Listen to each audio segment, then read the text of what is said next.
So one of the first things we did, we're in the printed t-shirt business. We do custom printed t-shirts for companies, organizations, groups. And one thing we started looking at is how our t-shirts are printed. Ever since we've been in business, 30 years ago, the way t-shirt prints was a thing called plastisol ink. It's a surface coating.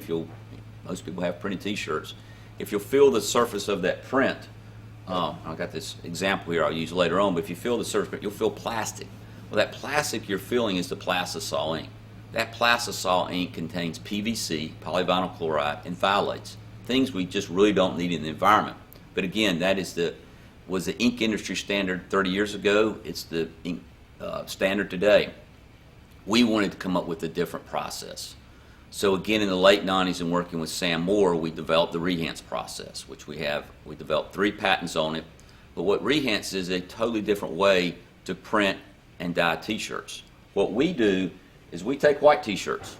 If you come to TS Designs, you're just going to see a lot of white t-shirts. We take these white t-shirts and we print the Rehance technology. It's a water-based technology. This print is not on the surface, it goes into the fabric. But where the magic really happens is when we take this white t-shirt and then we put it in a truck, and then we take it down the road about 5 miles to a facility that takes these white shirts and makes them colored shirts. So what the end product is, you end up with a print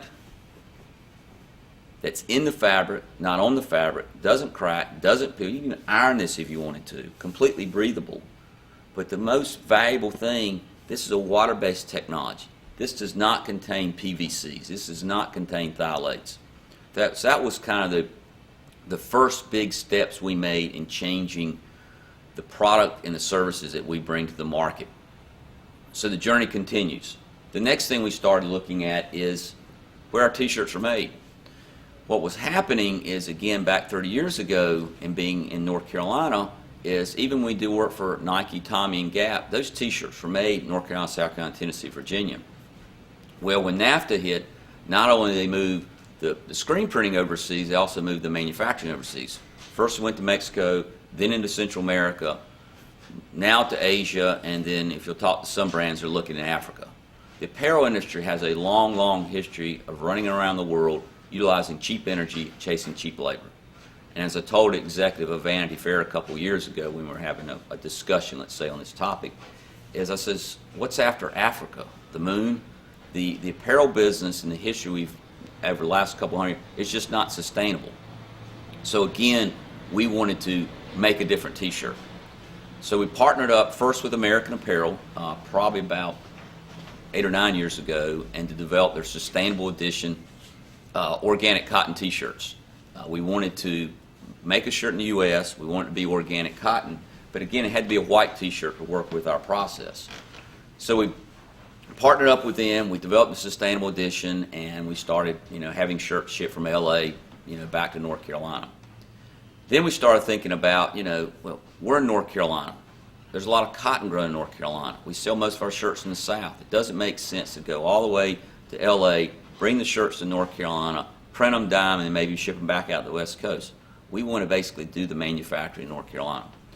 So we partnered up with a company called Mortex, M-O-R-T-E-X, in Wendell, North Carolina, which was a vertical t-shirt manufacturing. What they would do is they would bring the yarn in, they would knit it, they would cut it, and they would sew it.